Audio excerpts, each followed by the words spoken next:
pendant que Michel recueille vos photos. Alors, je suis ravie de pouvoir animer cette conférence sur le thème des fleurs de Bach avec vous cet après-midi.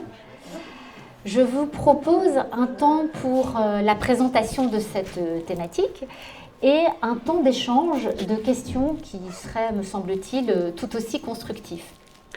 Alors, pour ceux qui ne me connaissent pas encore, donc je suis Christelle Caplet-Aubert. En plus d'être membre actif de l'association Alain Kardec de Waterloo, je suis aussi la fille de Brigitte Plouy, que tout le monde connaît ici. Et Brigitte n'est pas là cet après-midi. Il y a certaines personnes qui m'ont demandé, mais elle s'est juste un tout petit peu déboîté l'épaule, mais elle vous transmet bien toutes ses amitiés et son grand bonjour.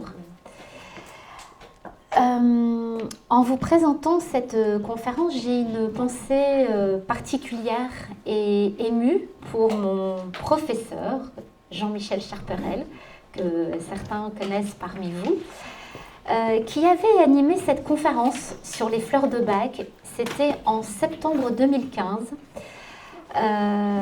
Jean-Michel nous a quittés malheureusement en juin 2018. Il sera quelque part un peu ma fleur de Bach à moi pour cet après-midi.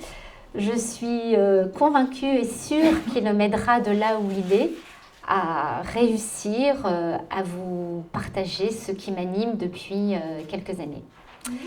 Parce que la prise de parole en public n'est pas toujours facile quand on n'a pas vraiment l'habitude. Donc j'ai pris quelques fleurs. On verra si ça fait effet. On fera le point dans 1 heure. Et voilà. Alors, comme Michel l'a dit, je suis thérapeute depuis une dizaine d'années, 11 ans plus précisément. Je suis praticienne en réflexologie plantaire, qui est issue de la médecine traditionnelle chinoise. Praticienne en luxoponcture, qui est une méthode d'acupuncture sans aiguille. Et puis, praticienne en ce qu'on appelle la thérapie florale. Florithérapeute, comme certains l'appellent, la thérapie par les fleurs. Alors déjà, avant de commencer, parmi vous, dans cette salle, qui connaît les fleurs de Bach? Ouais, c'est sympa, c'est chouette. Ok, et parmi ceux qui les connaissent, presque à l'unanimité, est-ce que vous en utilisez? Est-ce que vous en prenez régulièrement? J'en ai utilisé, Rescue. Rescue, oui, alors justement, voilà.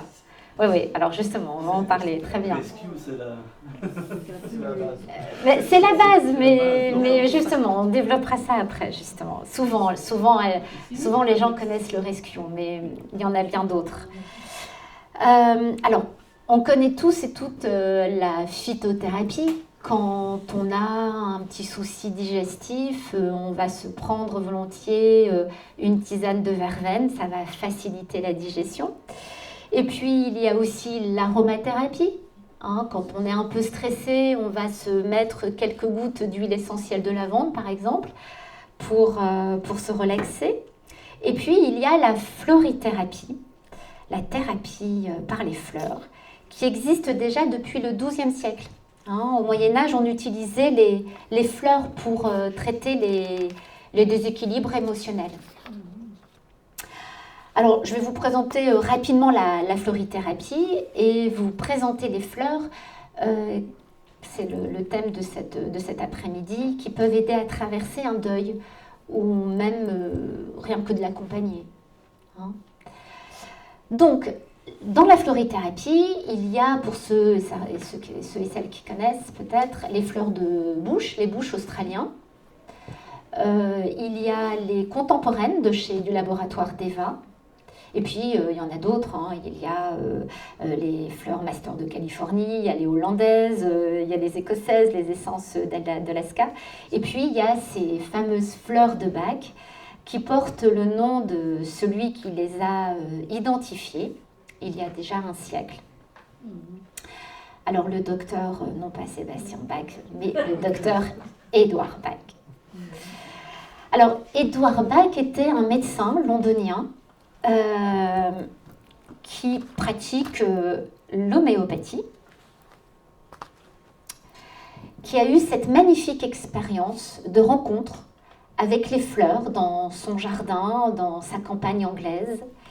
J'ai eu la chance, le privilège de visiter sa maison, pas très grande, et ils ont reconstitué justement son bureau, et il y avait donc effectivement ce jardin rempli de fleurs. Et alors avec ces bocaux anciens, c'est juste magnifique, hein. J'en ai fait 150 de photos, mais je vous ai quand même limité l'album. Et il a observé que lorsqu'il était en face ou en contact avec une fleur, un arbuste ou un arbre, son état émotionnel pouvait se modifier. Face à un chêne, face à ce magnifique chêne, eh bien, il observait qu'il lâchait plus ou moins prise, que face à un hou, eh bien, sa colère s'atténuait, que lorsqu'il était sous son églantier rose, alors on l'a vu tout à l'heure, il avait un magnifique, voilà, sur la gauche, il a un magnifique églantier rose, eh bien, sa motivation reprenait et sa résignation disparaissait. Au même titre que la gentiane, eh bien, il s'apercevait qu'il positivait ou qu'il reprenait espoir face aux gorses. Et près d'un pin mélèze, pour ceux qui connaissent, eh bien, il reprenait confiance en lui. Et il est vrai que j'ai envie de vous partager une petite expérience que j'ai eue, une expérience personnelle. J'ai fait le chemin de Compostelle et j'étais partie avec mon sac à dos. Et c'était en 2016, et alors je suis un peu froussarde, je suis vraiment pas du genre à partir avec mon sac à dos toute seule. Et j'étais partie depuis 2-3 jours du Puy-en-Velay, et dans le Cantal à peu près, j'ai traversé cette magnifique forêt de pins. Et le soir, lorsque j'étais dans ma chambre d'hôte et autour de la table d'hôte, il y avait d'autres hôtes qui me parlaient et qui nous disaient à l'ensemble de la tablée, qui disaient « Oh, mais alors, est-ce que vous avez remarqué ces pins mélèzes, ces mélèzes qu'on a pu justement rencontrer lors du chemin ?» Et ce qui était surprenant, c'est que toute la journée, le mot « confiance » revenait en boucle. J'avais été interpellée, mais bon, j'avais gardé bien sûr ça pour moi, cette expérience. Et effectivement, j'ai compris tout le sens le soir. Et j'étais très heureuse d'avoir partagé cette connexion avec le monde végétal. Alors, je ne suis pas très douée en reconnaissance de fleurs, reconnaissance d'arbres, mais là, il y a eu vraiment cette belle connexion et cette belle rencontre avec ces pins. Il a aussi ensuite testé cette expérience, forcément auprès de sa patientèle, et il a vu rapidement les effets positifs d'une guérison. Et alors, je parle de guérison parce que effectivement, beaucoup de maladies, de symptômes sont liés, on le sait maintenant, à de l'émotionnel. Toutes les maladies, bien sûr, ne le sont pas, hein, mais chez certains médecins, enfin même certains médecins le reconnaissent de plus en plus. Face à un zona, on sait que seule la cortisone ne suffit pas et que parfois il faut travailler une petite tristesse qui peut se cacher derrière des éruptions cutanées comme le psoriasis. Maintenant, voilà, on sait qu'il faut aussi travailler un peu l'émotionnel. Donc, ces fleurs n'ont pas cette vocation de guérir le symptôme, mais si effectivement la cause du symptôme peut être aussi une raison émotionnelle, ça vaut effectivement la peine de s'y intéresser de plus près. L'objectif de la florithérapie est de rééquilibrer un état émotionnel. Vraiment, hein, c'est de chercher, comme en médecine chinoise, c'est vraiment de chercher l'équilibre d'un état émotionnel qui serait soit trop envahissant, trop de colère, trop de chagrin, trop de culpabilité, ou au contraire un état émotionnel qui serait passé un petit peu trop sous silence. Pas assez un manque de goût de vivre, ou trop de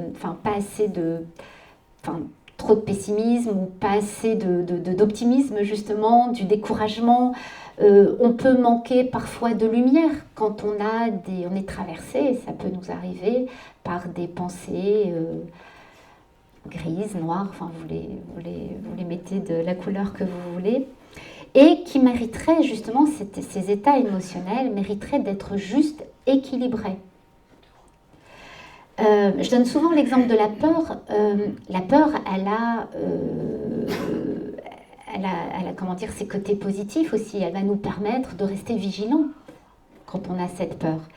Mais elle peut aussi être trop envahissante, elle peut être même handicapante. Elle peut nous empêcher de sortir de chez soi, par exemple, de rencontrer d'autres personnes, de passer un peu à côté de sa vie. Pour parler de la tristesse, il est juste qu'on soit triste après le deuil d'une personne. Et dans ces cas-là, on ne va pas forcément prendre une fleur de bac. C'est vraiment, la fleur de bac peut être utile lorsque l'état émotionnel n'est pas juste.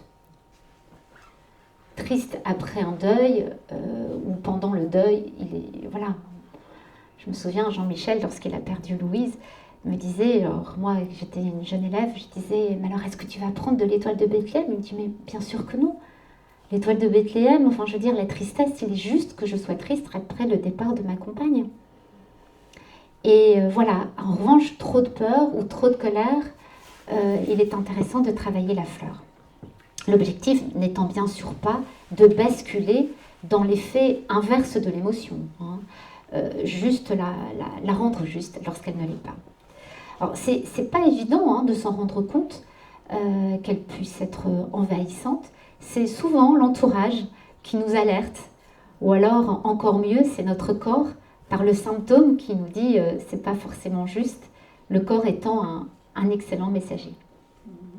Alors, en vous posant la question, il y a certaines personnes qui connaissent de la florithérapie ou des fleurs de bac, le rescue, appelé assistance, rescue en fonction des marques. C'est un élixir de 5 fleurs en première dilution. C'est-à-dire que vous mettez 2 gouttes ou 3 gouttes et 2 sprays, c'est vendu aussi en spray, sous la langue et ça a un effet dans les 15 minutes. La plupart de vous connaissent l'expérience du rescue. Alors, le rescue, suite à un traumatisme, ça va nous permettre de se recentrer. Suite à une peur paralysante avec la fleur de roc rose, elle va nous donner le courage qui nous manquerait. Suite à une impatience, ça va nous permettre de se calmer un peu. Suite à une peur de perdre la maîtrise de soi, elle va nous permettre, le rescue va nous permettre avec la fleur de clématis avec la fleur de cherry plum, de se contrôler. Et puis suite à une déconnexion, on est complètement, ça va nous permettre cette reconnexion, ce recentrage. Le rescue va être utile, il faut toujours en avoir sur soi. Moi je dis, même si c'est pas pour vous, c'est pour les autres. Le rescue, je vais vous illustrer à quoi il peut servir ce rescue. Vous sortez de chez vous et puis vous manquez de vous faire renverser par une voiture. Plus de peur que de mal. Mais ça va vous permettre, avec la fleur de l'étoile de Bethléem, de vous recentrer après ce choc, cette peur. Ça va vous permettre d'avoir ce courage avec la fleur de roc rose, justement pour remonter dans votre voiture. La fleur de cherry plum va vous permettre justement de se contrôler et de ne pas courir après la voiture et d'aller l'étrangler parce qu'elle a failli vous renverser. Et puis la fleur de l'impatience va vous permettre de vous calmer un peu, de tempérer exactement.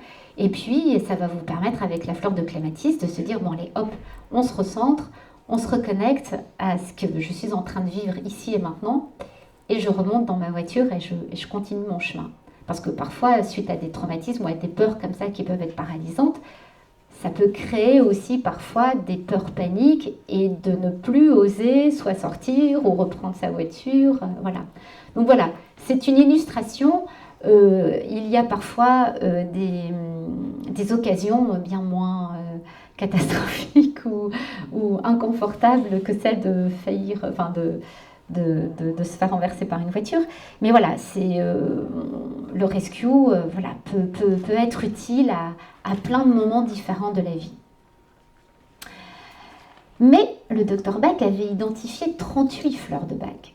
Dans le rescue, il y en a 5. Donc il est quand même assez intéressant de connaître les 33 autres. Il y en a 38 qui seront donc intéressantes à découvrir. Certaines personnes ont fait l'expérience de la florithérapie ou des fleurs de bac et ils se disent oh ben oui, moi j'ai ma belle-sœur qui l'a essayé suite au départ de sa cousine et puis ça a fonctionné sur elle, mais alors sur moi ça ne fonctionne pas. Ça fonctionne sur tout le monde les fleurs de bac, vraiment.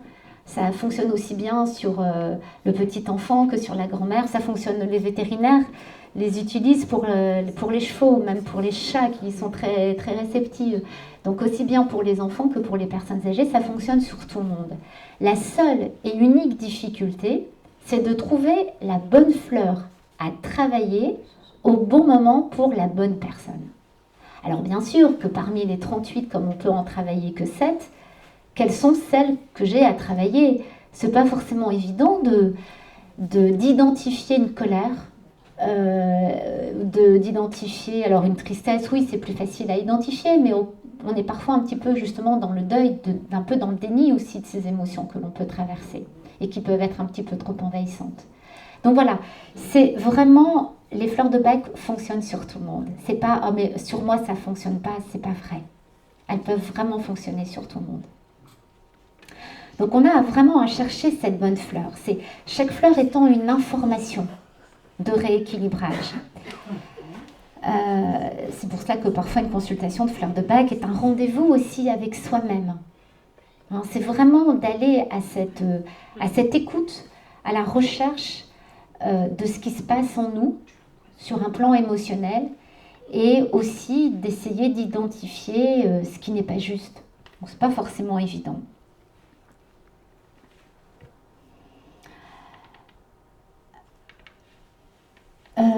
Il les avait effectivement, on parle des 38 fleurs, le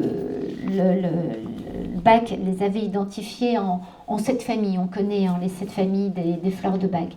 Moi je préfère effectivement les classer par émotion. En fait c'est plus simple, il y a les émotions, il y a les fleurs de la tristesse, il y a les fleurs de la colère, il y a les fleurs de la peur. Voilà, c'est déjà des fleurs, des émotions primaires, déjà, comme on pourrait peut-être les appeler, et qu'on peut effectivement retrouver dans cette expérience du deuil. Je vais passer très rapidement sur le mode préparatoire. Il y en a parfois, on va vraiment cibler ce moment ensemble sur les fleurs du deuil.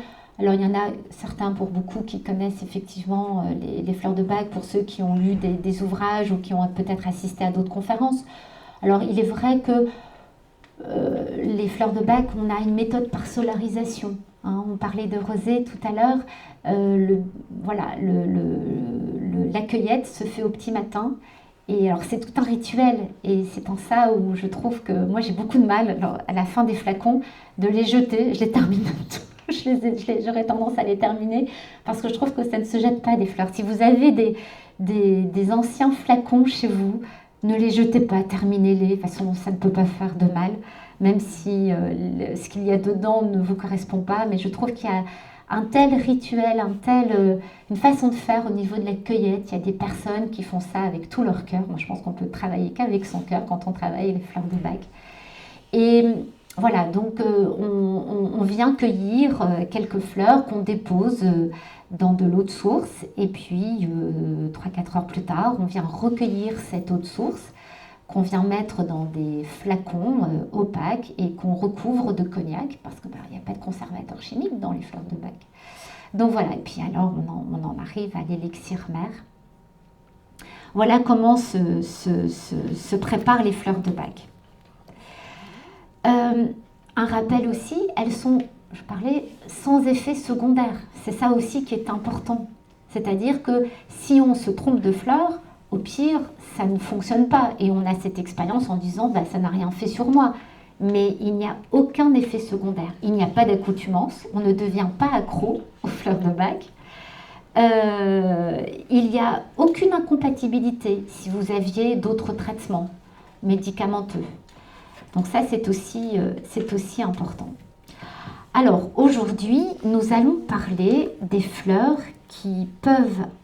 alors là, oui, voilà, c'était le rescue. Hein, je vous avais fait un petit schéma où effectivement, il y avait les 5 fleurs. Aujourd'hui, donc, on va parler des fleurs qui parlent du deuil. Le deuil, c'est un bien grand mot. Hein. On n'aime pas trop, pour certains, parler de deuil. C'est pas forcément un mot qui est bienvenu pour les personnes endeuillées. Hein, je vois des approbations dans la salle. Qu'est-ce qu'un deuil? Est-ce qu'on peut faire un deuil? Certaines personnes qui viennent donc de perdre un être cher n'aiment pas forcément cette expression. Je vous propose de poser un autre regard sur le deuil comme un espèce de processus, un support vraiment pour cette présentation qui peut illustrer cette traversée, cette expérience émotionnelle. J'avais suivi une formation en tant que bénévole en soins palliatifs à l'association Vivre son deuil et près du CHR à Lille. Et cette formation m'avait justement, c'est une formation purement théorique, et j'ai pu connaître à cette occasion-là le travail d'Elisabeth Kubler-Ross, qui est une psychiatre américaine, et qui a travaillé justement sur le deuil. Et Elisabeth Kubler-Ross a été vraiment une pionnière, peut-être pour ceux et certaines, peut-être qu'ils la connaissent, une pionnière de l'approche des soins palliatifs. Et on les appelle les 7 étapes du deuil. Alors, le deuil, ça peut être suite à la mort de quelqu'un, d'un être cher, mais ça peut être aussi après un divorce, après une rupture amoureuse, un licenciement, un déménagement, un changement de pays. On est vraiment confronté au deuil, on ne vit que des petites deuils, on ne vit que des petites morts tout au long de notre vie. Et il me semble important de connaître un peu plus justement ce processus. Et quand on dit que le deuil s'installe de trop, eh bien, quand on dit qu'il s'installe de trop, ça veut dire que quand le deuil reste un peu trop figé sur une émotion, alors il n'y a aucune règle, bien sûr, hein, quand l'inconfort, mais c'est quand l'inconfort commence à vous peser de vous-même, quand vous sentez que vous êtes trop sur une tristesse ou sur une peur, eh bien, voilà, ça vaut la peine de savoir. Moi, je sais qu'en tant que thérapeute, quand on parle de deuil, le fait de connaître ce schéma, ça peut être une source aussi un peu d'espoir, de savoir que voilà, il est juste, il est normal aussi de traverser toutes ces émotions, mais que lorsqu'on reste un peu trop dans le déni ou un petit peu trop dans la colère, un peu trop dans la peur ou dans la tristesse. Alors, c'est pas forcément la colère, enfin la peur ne vient pas après la colère et la tristesse ne vient pas après la peur. C'est vraiment parfois malheureusement des allers-retours. On peut être dans la tristesse pour certaines personnes et puis revenir quelques mois plus tard ou quelques années plus tard dans cette colère. Donc, je vous propose effectivement, à travers les fleurs de Bach, cet après-midi, de parcourir cette traversée émotionnelle, hein, qui peut en être une, et d'identifier les fleurs qui peuvent soulager cette période de deuil, si on peut parler donc de deuil, si vous m'autorisez à parler de deuil. Voilà, de parler de fleurs qui peuvent correspondre à ces différentes émotions. Est-ce que vous avez des questions ? Quelles sont Oui. les fleurs de rescue? Les fleurs de rescue, c'est la fleur de roc rose. Alors, je peux revenir en arrière si vous voulez. Regardez, voilà. La fleur de roc rose, la fleur de l'étoile de Bethléem, la fleur de cherry plum, la fleur de clématis et la fleur de l'impatience.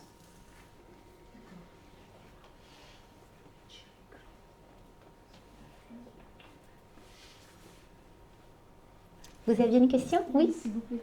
Lorsque vous dites que sur les 33 fleurs, on ne peut travailler que 7, est-ce que cela signifie qu'on peut composer une synergie de 7? Tout à fait. Est-ce que c'est la synergie, ou est-ce que ça veut dire que pour chaque personne, sur les 38, il n'y a que 7 qui lui correspondent. Ou Non. est-ce que c'est au niveau synergie? Non, non, justement, alors c'est très intéressant votre question parce que malheureusement, il faut souvent faire un choix d'élimination parce que quand vous êtes dans une consultation de fleurs de bac, un jour une personne me dit « mais en fait quand vous me présentez les fleurs, les 38 me correspondent ». Mais forcément, parce qu'on est tous traversés plus ou moins par de la colère dans notre vie, même en dehors du deuil, d'une période de deuil, on peut être traversé par la tristesse. Je vais vous présenter les fleurs, peut-être pas les 33 autres, mais beaucoup d'entre elles. Pratiquement, elles seront peut-être tous plus ou moins passées en revue. Donc non, c'est-à-dire que comme chaque fleur donne une information, si vous donnez trop d'informations, vous savez que trop d'informations tue l'information. Donc, si vous en mettez 8 ou 9 dans un flacon composé, eh bien, le risque, c'est que l'information passe moins bien, ou en tout cas, elle est moins efficace. Elle est absorbée par trop d'informations qu'elle n'est pas aussi efficace, cette composition. Donc, on peut aller jusqu'à 7, mais on peut faire 2 ou 3. Ah oui, on n'est pas obligé Maximum, d'aller c'est jusqu'à 7. Maximum, c'est 7. Tout à fait. Non, c'est intéressant. Oui, tout à fait. Et donc, c'est ça, c'est là où toute la difficulté, c'est que parmi, donc, non pas les 33, mais donc bien sûr les 38 fleurs, c'est quelles sont celles dont j'ai besoin aujourd'hui. Et puis, vous savez, les émotions, c'est tellement fluctuant que très souvent, les gens m'appellent et puis ils prennent rendez-vous et ils sont dans un état émotionnel, mais 15 jours plus tard, au moment de leur rendez-vous, bien, ils sont dans un autre état émotionnel. Donc, c'est vraiment être à l'écoute de son état émotionnel, qui n'est pas toujours confortable, hein, c'est pas forcément évident. Hein. C'est un beau cadeau que vous vous faites quand vous êtes justement dans cette écoute émotionnelle. Et peut-être que justement, cet après-midi, c'est l'occasion pour vous, quand je vais vous présenter ces fleurs, en disant « Ah, je ne serais pas un petit peu comme ça aussi en ce moment, un petit peu… » Alors, comme ça, ok, mais est-ce que je ne serais pas un petit peu trop comme ça? Ou au contraire, justement, est-ce que je ne manquerais pas un peu de motivation? Ou est-ce que je ne manquerais pas… le deuil, c'est la mort, mais c'est aussi plein d'autres choses. Donc, après, on peut faire sans fleurs de bac, hein, mais parfois, c'est sacrément confortable. Hein, voilà. Est-ce qu'il y a d'autres questions? Oui, Frédéric. Une question un peu plus technique. Oui. La fleur, est-ce qu'on récupère l'ensemble de la fleur ou une partie? Que l'eau. En fait, elle est… Oui, alors souvent, c'est la sommité, pour justement ne pas abîmer la fleur. C'est comme en gémeaux, en fait, en gémothérapie, on vient travailler… Je pense que tu peux retrouver des vidéos sur YouTube sur justement des… C'est souvent filmé. D'accord. Ouais. Et pourquoi le cognac? Parce que, oui, alors moi je suis fidèle au travail du docteur Bach. Il utilisait le cognac parce que c'est un conservateur. Ça pourrait être du rhum, oui, comme tu dis, mais pourquoi non, c'est vrai, le cognac. Peut-être, en termes de conservation, oui, peut-être. Peut-être. D'autres questions? Encore moi. Oui, je t'en prie. Là, on se limite aux fleurs de bac, est-ce qu'on peut supposer que toutes les fleurs ont des bacs? Alors oui, notamment le laboratoire d'Eva a identifié 96 fleurs parce que le docteur Bach, on est donc au début du siècle, il est décédé en 1936, il a effectivement expérimenté certaines fleurs, mais entre-temps, il y a d'autres chercheurs en florithérapie qui ont découvert d'autres fleurs et qui se sont aperçus que l'ail sauvage, il y en a plein d'autres. Hein, alors, je ne sais pas l'ail des ours, mais l'ail sauvage, notamment, va travailler sur les peurs paralysantes. Il y a plein d'autres fleurs qui travaillent, bien sûr, qui ont la florithérapie ne se contente pas, justement, aux fleurs de bac. Hein, je parlais des élixirs des bouches australiens, vont travailler sur d'autres états émotionnels. Allez voir sur le site d'Eva, DEVA. Ils ont vraiment la présentation de toutes les fleurs. C'est intéressant à les découvrir. Ça veut dire qu'il y a d'autres cultures que la nôtre, si on parle d'Australie? Oui, tout à fait. Aussi complètement les aborigènes, oui, tout à fait, bien sûr.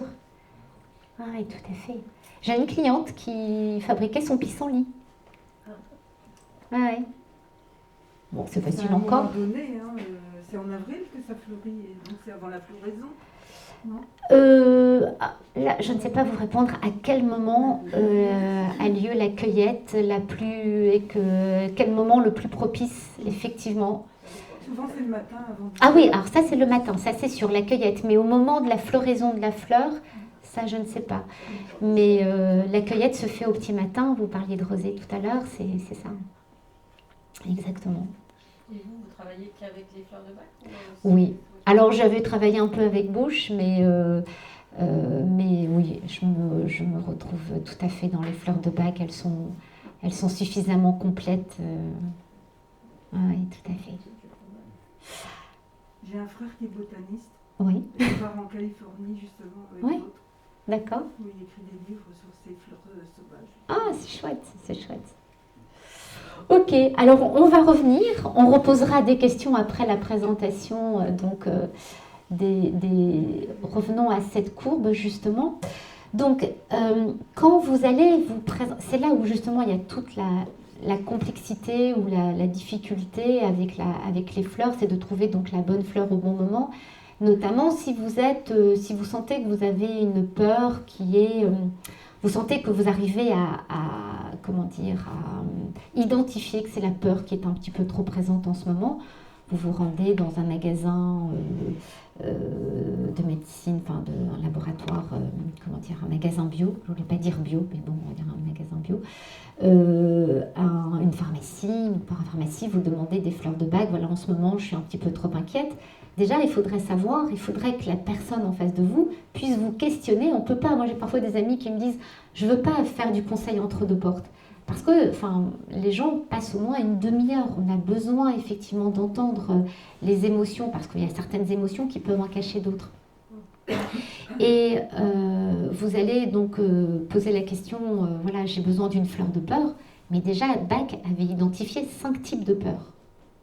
Donc, quelle serait la peur qui serait la plus présente? Est-ce que c'est une peur? Alors, si on doit revenir dans le contexte du deuil, on peut être traversé par j'ai peur de ne pas m'en sortir après le décès de mon conjoint, je peux aussi avoir une peur qui est peut-être plus centrée sur autrui, avec la fleur de Ray Chestnut. C'est je viens de perdre mon papa, je suis inquiète pour ma maman qui va rester seule. C'est pas une peur pour moi, c'est une peur pour l'autre. On peut aussi avoir une peur qu'on sache nommer, qu'on identifie. Et il y a parfois ces mêmes peurs qui peuvent être vraiment handicapantes, paralysantes. On parle de phobie, à ne plus vouloir sortir de chez soi. Alors ça peut être juste une traversée émotionnelle, mais quand cette peur effectivement vous handicape un petit peu trop longtemps, c'est là où effectivement la fleur de bac peut être utile. Ça peut être aussi se lever un matin et se dire, je sais pas, qu'on peut associer parfois de l'angoisse. J'ai pas de raison d'avoir peur. Enfin voilà, c'est bon, j'ai pas de peur, mais je sais pas. Il y a quelque chose que je sens pas. Il y a quelque chose comme s'il allait arriver quelque chose. Voilà. Et là, ça sera plutôt la fleur de Aspen. Et puis il y a la fleur qu'on trouve dans le Rescue, qui est la fleur de Cherry Plum, qui est la fleur. Je peux être dans l'absence de contrôle de mes peurs, de mes pulsions. J'ai peur parfois de mes propres réactions. Je peux être associée à une colère et donc j'ai peur effectivement des réactions que je pourrais avoir. Et là, c'est une autre fleur de peur encore. Hein? Dans les fleurs de chagrin, de tristesse, on a la fleur de l'étoile de Bethléem qu'on retrouve aussi dans le Rescue. C'est la fleur aussi qui va travailler le déni. C'est la fleur du réconfort. C'est la fleur du choc.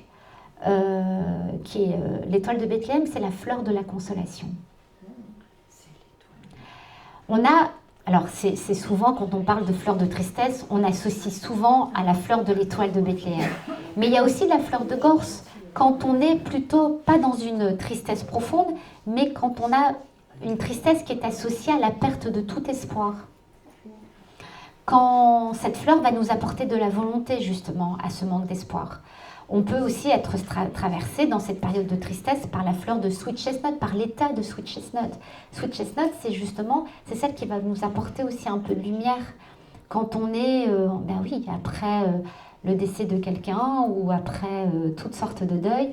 On peut avoir des mauvaises pensées, on peut avoir des idées noires et cette fleur va nous permettre justement de se relever, qui va nous donner cette ouverture à du renouveau.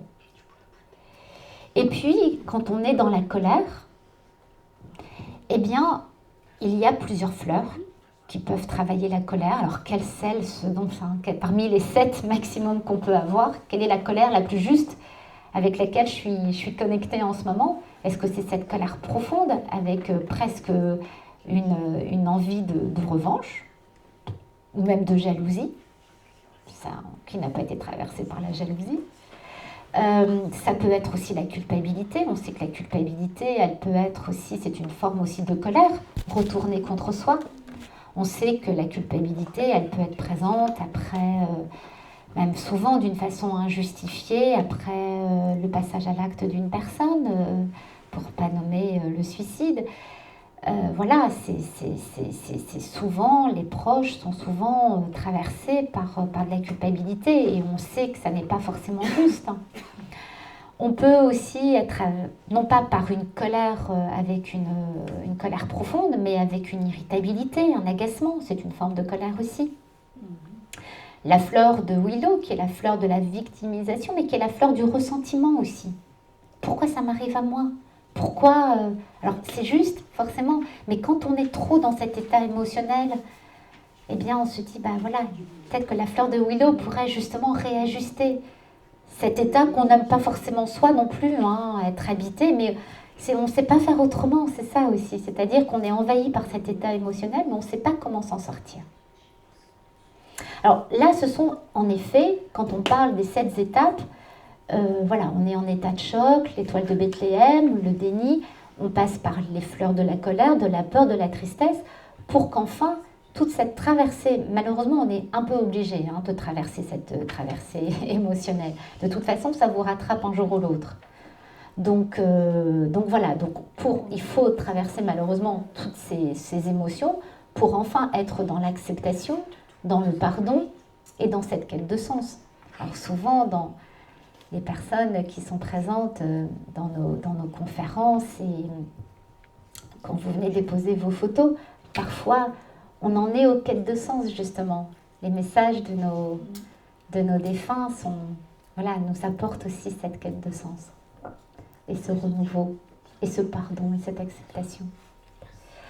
Alors là, ce sont effectivement les principales émotions qui peuvent nous traverser. Et puis on en a d'autres qu'on connaît un petit peu moins. Et par exemple, donc je vais vous les présenter, il y a la fleur de agrimoine qui peut être bien présente dans le deuil. Agrimoine, c'est la fleur ce qu'on appelle la fleur du clown triste. Je vois que ça fait réagir certaines personnes. La fleur du clown triste, vous savez, ce sont ces personnes qui vont... elles viennent de perdre quelqu'un, mais alors on ne pourrait jamais imaginer qu'elles viennent de perdre quelqu'un. Elles ont le sourire, elles font comme si tout allait bien.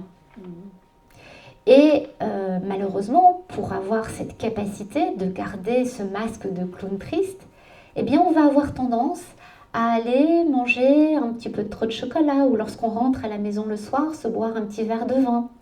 Alors c'est pas la solution, du chocolat. Voilà, mais bon, quand c'est un peu trop de chocolat ou des substances, mais parfois on a besoin, on a recours à ça parce que justement pour tenir le coup.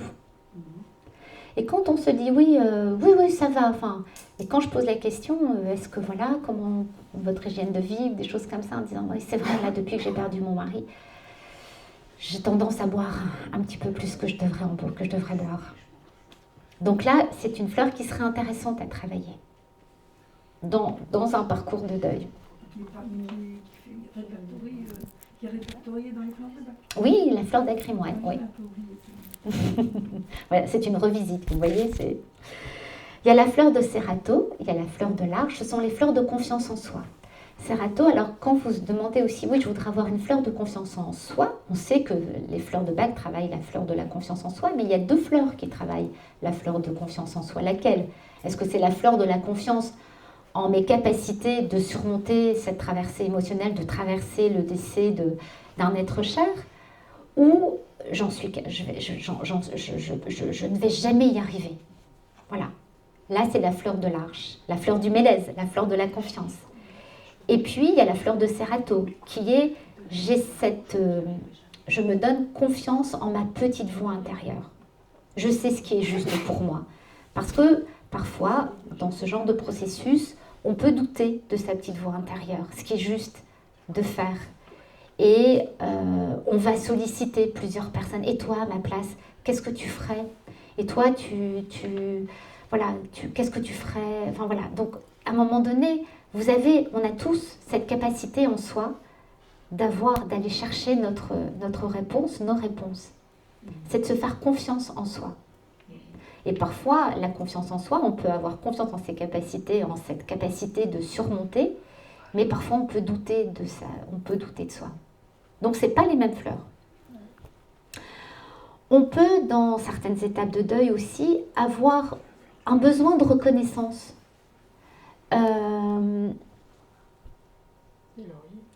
Avoir un besoin de reconnaissance en disant, voilà, j'ai perdu mon meilleur ami et en fait, il y en a, on peut se sentir un peu évincé des proches, où j'ai perdu ma bonne copine ou mon collègue de travail avec qui on faisait vraiment une super équipe. Et en fait, on se sent parfois évincé des proches. Et donc, parfois, on peut se dire, et moi aussi j'ai le droit à avoir ce chagrin. Et donc, on a ce besoin parfois de reconnaissance d'être acteur aussi un peu de ce cercle proche qui est aussi justifié et qui n'est pas suffisamment reconnu parfois. Ce sera la fleur de chicorée. Elle peut être intéressante à travailler, la fleur de chicorée. Et puis, on peut aussi, au lendemain d'un deuil ou dans les 6 mois, on peut être complètement envahi, débordé. On a à vider une maison et on ne s'en sort pas. On ne s'en sort pas de toutes les tâches administratives qu'on peut rencontrer, qu'on peut avoir. On peut être débordé, dépassé. Et c'est la fleur qui va vous permettre de vous autoriser à déléguer un peu aux autres. C'est la fleur de Helm. Attention, parce que 7, hein, parce que quand on les cite tous, on dit « Ah, mais moi je suis aussi, est-ce que je me reconnais aussi là-dedans ?» Et puis il y a la fleur aussi de Iser, qui est la fleur de la bruyère, qui est la fleur du bavardage mental. C'est la fleur où effectivement, on a des raisons d'être comme ça, hein, on va tout le temps parler. Vous savez, il y a des personnes qui parlent tout le temps et qui ne sont pas du tout dans l'écoute. Oh. Alors, c'est la fleur de l'écoute. C'est-à-dire qu'on peut avoir besoin de parler, mais avec cette capacité d'écoute. D'accord? Donc c'est encore différent. Iser, la fleur de la bruyère. Il y a des personnes qui sont tout le temps, qui ne laissent pas la place à l'autre. On en connaît tous et toutes. Hein.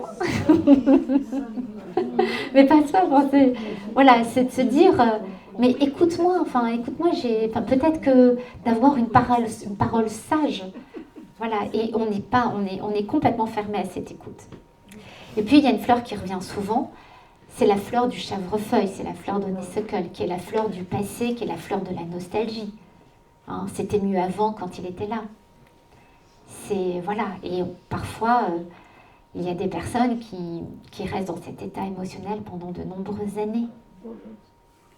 Et ça, cette fleur va vous inviter à être un petit peu plus dans le moment présent.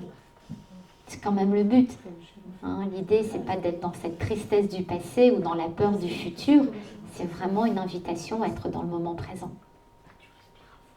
Et puis, il y a la fleur de Hornburn, la fleur du charme, qui est la fleur de la procrastination. Alors, vous allez dire la procrastination dans un processus de deuil, à quoi elle peut servir?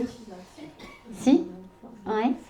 La fleur de la procrastination, eh bien voilà, parfois on a un petit peu du mal. Je vais prendre un exemple précis que je rencontre parfois dans les consultations. Eh bien, je procrastine à l'idée de me séparer de ses vêtements, de me séparer de ses affaires, de ses vêtements.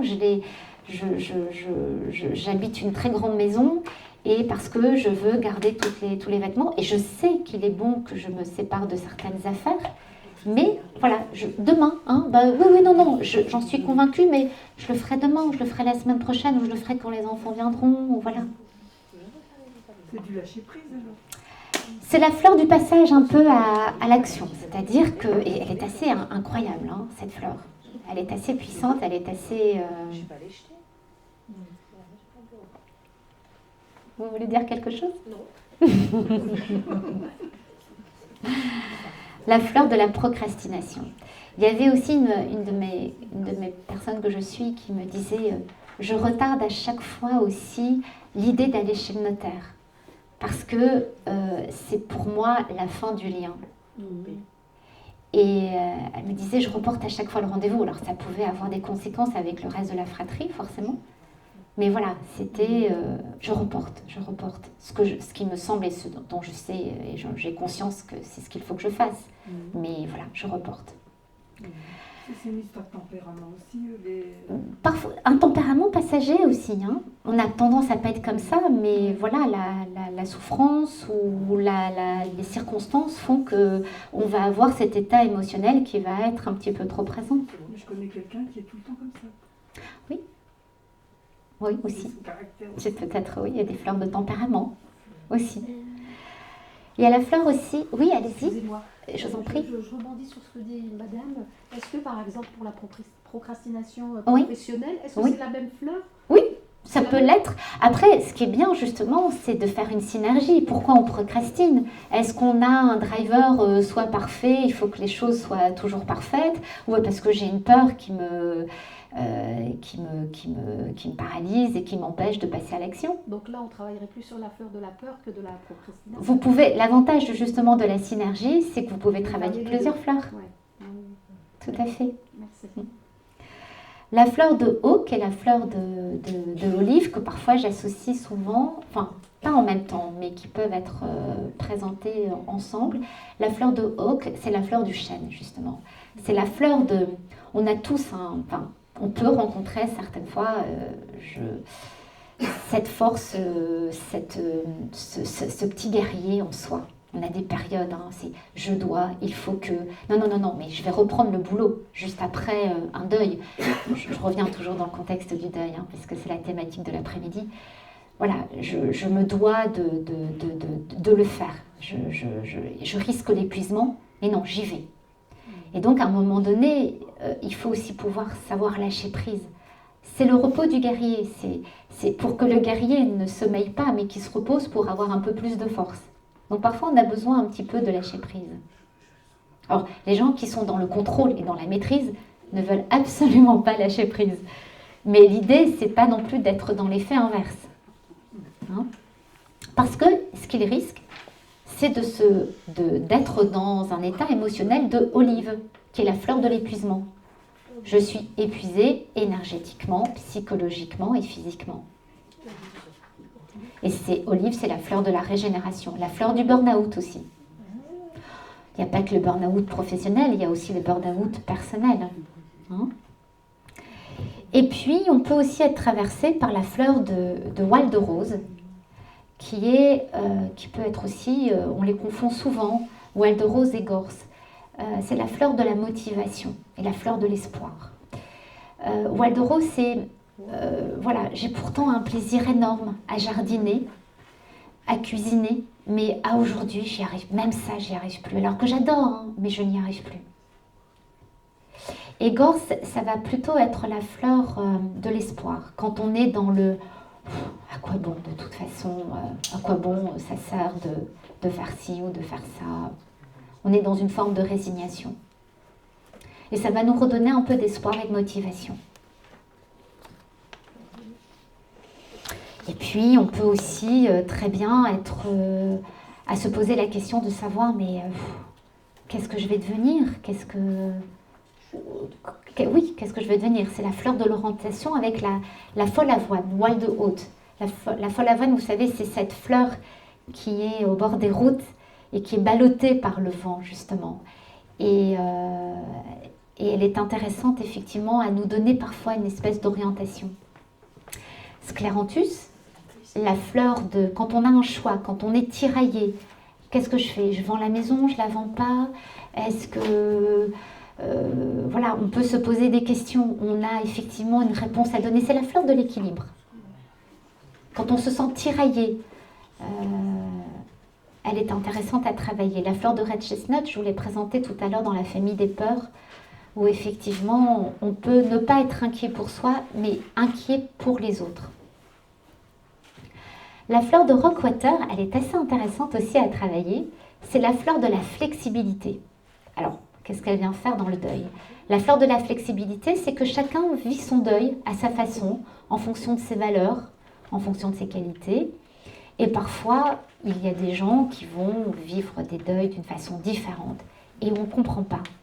Et elle est déjà à sourire, elle ne fait pas son deuil, elle est déjà partie, oui, où elle est partie, et alors que bon, on devrait être dans la tristesse. Mais non, chacun vit son deuil comme il se doit de le vivre, hein, comme il est en capacité de le vivre aussi. Et la fleur de Rockwater peut être intéressante sur...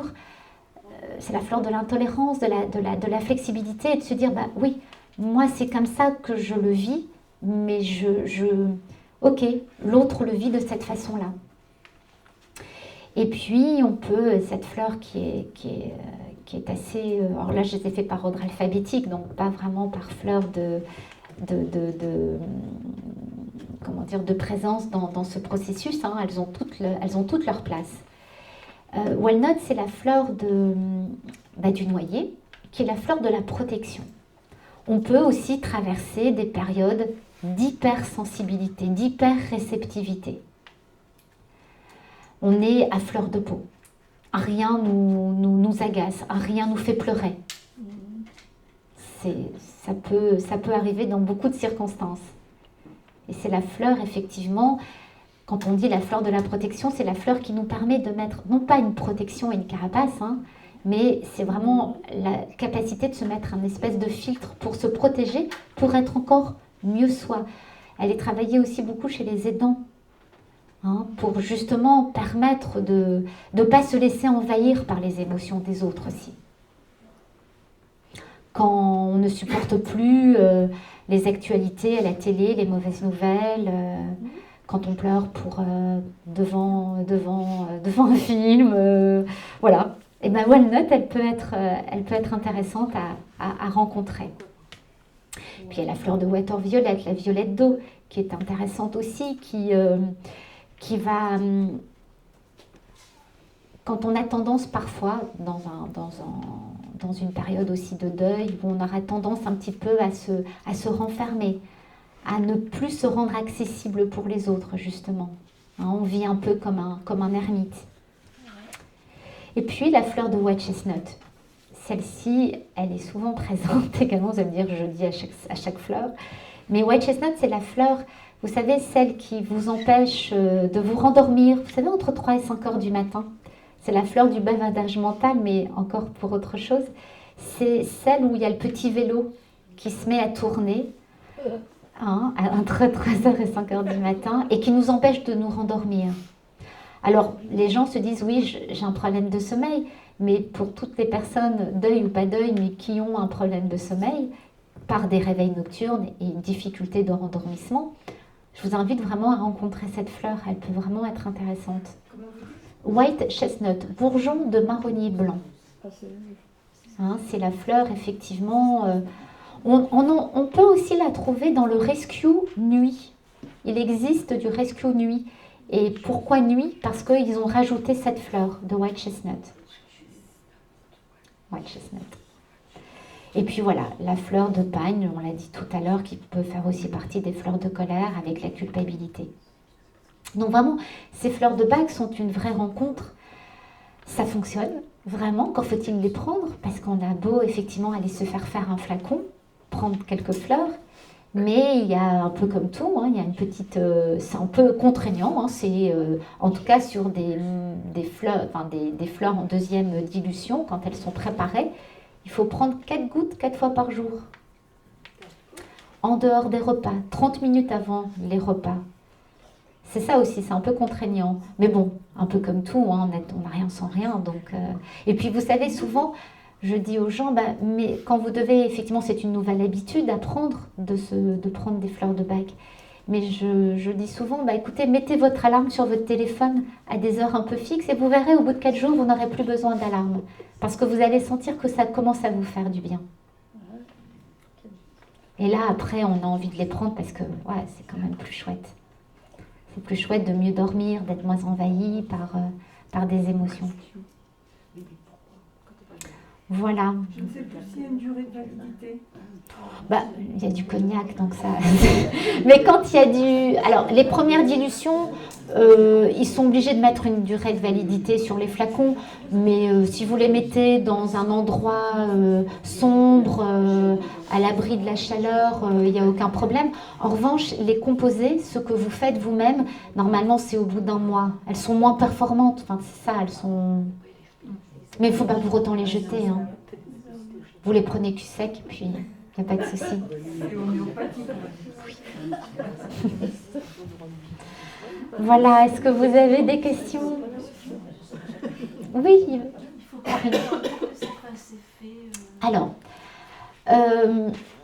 tout dépend des personnes, tout dépend de la réactivité de la personne. Alors, en première dilution, c'est au bout de 15 minutes. Mais quand c'est des deuxièmes dilutions, ça peut être 24 heures et ça peut être une semaine. Et c'est tellement subtil qu'on ne se rend même pas compte que ça nous fait effet. Parce qu'en fait, on vient, ces fleurs, et c'est pour ça que j'avais ramené ma petite poupée russe, mais ça va, je suis encore dans les temps. En fait, si vous voulez, on est tous envahis par des états émotionnels. Déjà, ça commence déjà même dans la vie intra-utérine. On arrive au monde avec nos bagages émotionnels, pas forcément les nôtres, hein, mais ceux du transgénérationnel, comme nous expliquait Ludivine un jour. Et voilà, et puis eh bien, on traverse des situations de vie qui font que on est obligé de se recouvrir d'une couche de protection émotionnelle face à une injustice, face à un chagrin. On n'a pas entendu notre tristesse lors d'un décès d'un chien, on a pu vivre une injustice quand on s'est fait gronder, quand on était en classe, on s'est fait gronder à la place de notre petite camarade, mais bon, comme elle était sympa, on a pris sur soi, vous savez, prendre sur soi. Et puis, toute la vie, on est confronté à ça. On peut être aussi traversé par la jalousie quand, au collège, le plus beau garçon de la classe regarde votre meilleure copine aussi. C'est toujours d'ailleurs la même meilleure copine. Et donc voilà, donc on se met des couches de protection en disant « bah non, je ne peux pas être jalouse ». Et puis voilà, on vit avec ça. Et puis, on peut aussi manquer de confiance en soi parce qu'on nous a dévalorisé, un professeur ou un parent. On a pu nous mettre de la pression, on a pu... on est traversé par plein d'états émotionnels. Et puis, à un moment donné, ça commence à faire un petit peu lourd. Et l'idée, dans une consultation de fleur de bac, c'est pas d'aller chercher la première émotion qui nous a traversés, si ça a été de la tristesse à la naissance ou de la colère quand on était petit, mais vraiment d'accueillir ce qui est présent aujourd'hui et maintenant. Et l'idée, c'est de pouvoir lever cette première couche de protection émotionnelle. Alors ça peut être celles qui nous paraissent envahissantes ou absentes. Et l'idée, c'est que ça ne change pas notre vie, heureusement d'ailleurs. Mais ça nous permet effectivement d'être plus en connexion avec soi, c'est-à-dire qu'on va vers son essence profonde. Si on... Pardon ? Une histoire de compréhension ? Je pense pas que ça soit une histoire de compréhension, c'est plus une histoire de se délester quelque chose, de choses qui ne sont pas justes. Effectivement, parfois, on sait que dans les 80% de nos peurs, elles ne sont pas justes, et puis les 20% restantes, elles sont souvent elles arrivent toujours, on arrive à les gérer. Mais parfois, on se dit, bah, j'ai eu peur pour rien, souvent. Donc voilà, une peur n'est pas forcément juste. Et donc, bah, si cette peur, elle nous empêche d'être confortable et d'être sereine au quotidien, serein ou sereine, eh bien, ça vaut la peine effectivement de la lever. Donc, l'idée, c'est effectivement, pour répondre à ta question, Karine, c'est que bah, c'est tellement subtil, parce que en fait, c'est pas une molécule chimique qu'on vient nous donner, on n'est pas un autre soi, au contraire, on est juste soi, sans ce qui pourrait nous envahir comme état émotionnel. Donc, c'est souvent les personnes de notre entourage qui s'en rendent compte. En disant, ah bah dis donc, je te trouve un petit peu moins stressée. Ah bon, j'étais stressée? Ah bah oui, vraiment, la semaine dernière, vraiment. Et puis t'arrêtais pas de pleurer. Dès que je te faisais une remarque, tu le prenais mal. Vous voyez? Mais soi-même, on s'en rend pas compte forcément. Donc ça peut, en une semaine, alors c'est vrai qu'on s'en rend pas bien compte, on se rend pas compte des effets. Mais peu importe, si déjà c'est plus confortable au quotidien. Pour les femmes, c'est aussi l'histoire des règles.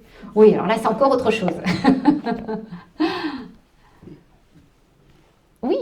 Est-ce qu'il existe certaines fleurs plus spécifiques pour des personnes qui ont du mal à exprimer leurs émotions, à trouver les mots? Je vais prendre un cas concret, par exemple, c'est chez certaines personnes qui souffrent du spectre autistique. Lorsque vous leur posez des questions, qu'est-ce que tu ressens, qu'est-ce qui ne va pas, ils savent pas, ils savent pas vous répondre, ils ne savent pas vous dire s'ils sont en colère, s'ils sont tristes, c'est compliqué. Mais Bien sûr. Nous, à l'extérieur, forcément qu'on est à l'extérieur, mais nous qui sommes autour, on voit bien qu'il y a quelque chose qui ne va pas. Est-ce qu'il existe des fleurs qu'on peut risquer, entre guillemets? Vous avez dit qu'il n'y avait pas d'effet secondaire. Bien sûr. Et dire, à tâtons, on va donner, mais est-ce qu'il y a certaines plus que d'autres? Alors, vous avez répondu à la question dans votre... vous avez répondu à votre question. À tâtons à tâtons, bien sûr. Après, ce que vous pourriez faire, c'est d'en utiliser une à la fois. C'est-à-dire, après, il y a d'autres indices autres que les mots. Ça peut être, c'est effectivement, mais comme vous le faites probablement déjà, un travail d'observation. Ça peut être sur les traits du visage. Alors bon, c'est vrai que maintenant on fait de plus en plus de consultations en visio ou par téléphone. Moi j'en fais aussi par téléphone. Mais c'est vrai que voilà, les personnes qui vont se ronger les ongles ou les gens qui vont, au niveau des expressions du visage, on peut parfois, ça en dit plus parfois que certains mots. Il y en a qui me disent non, je suis pas du tout en colère. Et puis alors ils ont vraiment, ou dans l'intonation de voix, ou non, vous n'êtes pas en colère, vous êtes sûr. Et voilà, parce qu'on ne s'autorise pas forcément la colère, parce que ça a plutôt mauvaise presse, la colère. Mais oui, puis après, au pire, comme vous dites, vous avez répondu à la question, au pire, ça peut pas faire de mal. D'accord. Ça fait du bien. Je vous en prie. De la garder, c'est raison. C'est très mauvais de la garder. Il faut s'expliquer. Oui. On peut s'aider aussi par anesthésie. Oui, chacun fait comme il veut. Ouais. Oui, Karine. Vers quel âge on peut commencer? Est-ce qu'on peut donner un bébé, par exemple? Alors, on pourrait donner un bébé, il y a la présence de l'alcool, mais maintenant les laboratoires le font soit à base de sève d'érable ou sans alcool. Enfin, je veux dire, vous pourriez, dans ces cas-là, oui, mais moi j'ai des très jeunes enfants en consultation, et alors, chez les enfants, forcément, quand je vous parle de la poupée russe, chez un enfant, ça se lève encore plus facilement parce qu'il y a moins de couches de protection émotionnelle. Les enfants qui ont vécu des harcèlements à l'école ou qui se mettent trop de pression, qui sont traversés par la jalousie à l'arrivée d'un petit frère ou d'une petite sœur. Voilà, des enfants hypersensibles, il y en a de plus en plus, avec la fleur de walnut. Mais bon, à eux, en général, je leur mets pas l'alcool. Et puis, sinon, vous pouvez, au laboratoire d'Eva, ils font des préparations sans alcool.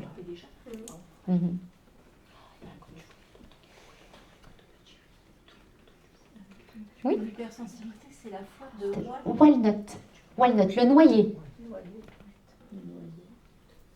Ouais, c'est sauvage. En anglais. C'est walnut, W-A-L-N-U-T. C'est la fleur du noyer. La fleur de... J'ai un peu oublié. de la protection. Enfin, c'est la noix. Vous imaginez qu'effectivement, la noix, avec, non pas sa coquille, mais bon, elle nous protège effectivement. On va peut-être faire la pause pour après laisser place à... On prend, c'est bon, hein, je pense que... Alors, je reste vraiment à votre disposition. N'hésitez pas à m'appeler si vous avez des questions. C'est vraiment avec grand plaisir. Voilà, dans la semaine qui suit, si vous avez des questions par rapport à cette conférence, je vous y répondrai vraiment avec grand bonheur. Vraiment, n'hésitez pas, vous pouvez soit me joindre par mail ou par téléphone, n'hésitez surtout pas. Ok ? Merci de votre attention. Oui, Frédéric, encore une dernière, vas-y, je t'en prie. On peut associer une image pour chaque fleur, comme ça, parce que tu dis, ouais, la fleur de noix avec sa coquille protège, c'est plus une... Oui, la colère, oui. Alors, pour répondre à cette question, il faudrait que je fasse tout le tour pour en faire une généralité, il faudrait faire le tour. Oui, la folle avoine. Oui, tout à fait. Et on peut être attiré par la fleur. Il y a parfois, il y a des cartes, il y a des jeux de cartes où effectivement vous allez vers la fleur qui vous correspond. Tout à fait. On va faire une petite pause pour laisser la place après au travail de... Pourquoi pas ? Pourquoi pas ? Qu'est-ce qu'il disait Jean-Michel ? Jean-Michel, il disait qu'on pouvait. Il pouvait pas ? Ah non ? Il disait parce que c'était pas les mêmes énergies dans les pays. D'accord. J'ai fait aussi la formation à bouche. La formation des fleurs de bouche. Je pensais qu'on pouvait, mais... C'est ce qu'il est conseillé. Bon, après, on peut avoir une période où on travaille une énergie de la fleur et puis passer à autre chose. Hein. Oui. Oui, sans pour autant prendre les fleurs de bac. Oui, pourquoi pas. Merci beaucoup de votre attention. Je vais répondre après. Voilà, merci. Merci Christelle pour cette